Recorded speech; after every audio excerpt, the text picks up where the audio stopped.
Subject-verb agreement. Remember that the subject and verb in a sentence must agree in person and number. মনে রাখতে হবে যে একটি subject এর সাবজেক্ট এবং ভার্বটি নাম্বার ও পার্সন অনুসারে অবশ্যই মিল বা সমতা থাকতে হবে। যেমন সাবজেক্টটি সিঙ্গুলার হলে ভার্বটি সিঙ্গুলার হবে এবং সাবজেক্টটি প্লুরাল হলে ভার্বও প্লুরাল হবে। আর এটাকে বলা হয় সাবজেক্ট ভার্ব এগ্রিমেন্ট। যেমন the elevator works very well and another example the elevators work very well। এখানে প্রথম সেন্টেন্সে সাবজেক্টটি এলিভেটর অর্থাৎ সিঙ্গুলার হয়, ভার্বটিও অর্থাৎ সিঙ্গুলার হয়েছে works.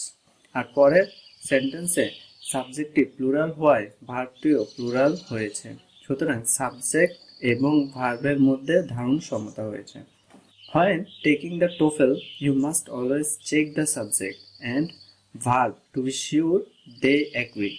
However, sometimes it is difficult to decide exactly what the subject is if the subject and verb are separated. যখন TOEFL বইটি পড়া হবে তখন তুমি অবশ্যই সাবজেক্ট এবং ভার্ব এর মধ্যে এগ্রিমেন্ট বা সমতা আছে কিনা তা চেক করতে পারবে। তবে মাঝে মাঝে সঠিক সাবজেক্ট কোনটা সেটা সিদ্ধান্ত নেওয়া অনেক কঠিন হয়ে যায়। তখন সাবজেক্ট আর ভার্ব উভয় একে অপর থেকে পৃথক থাকে। যেমন the boys in the room are studying. এখানে দ্য বয়েজ সাবজেক্টটি ভার্ব আর স্টাডিং থেকে অনেকটাই পৃথক, তবে উভয়ের মধ্যে এগ্রিমেন্ট হয়েছে। Very often if the subject and verb are separated, they will be separated by a prepositional phrase. The prepositional phrase has no effect on the verb. প্রায় দেখা যায় যদি সাবজেক্ট এবং ভার্ব উভয়টি পৃথক থাকে তখন তারা একটি প্রিপোজিশনাল ফ্রেজ দ্বারা পৃথক হবে। তবে প্রিপোজিশনাল ফ্রেজটি ভার্ব এর উপর কোনো প্রভাব ফেলবে না।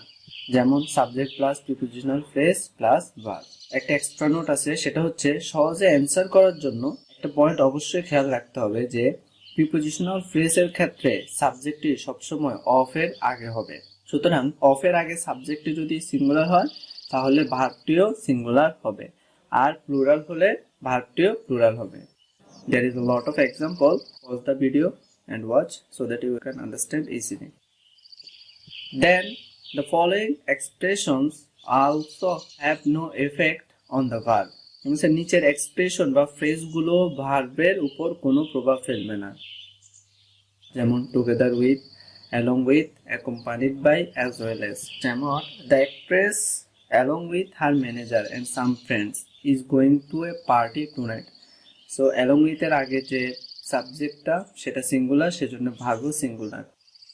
এখানে একটা নোট আছে, সেটা হচ্ছে if the conjunction and is used instead of one of these phrases, the verb would then be plural. অর্থাৎ উপরে উল্লেখিত যে চারটি ফ্রেজ আছে এর পরিবর্তে যদি কনজাংশন হিসেবে and ব্যবহৃত হয় তাহলে ভার্বটি তখন প্লুরাল হয়ে যাবে, কারণ and দ্বারা তখন দুই বা ততোধিক সাবজেক্ট সৃষ্টি হবে।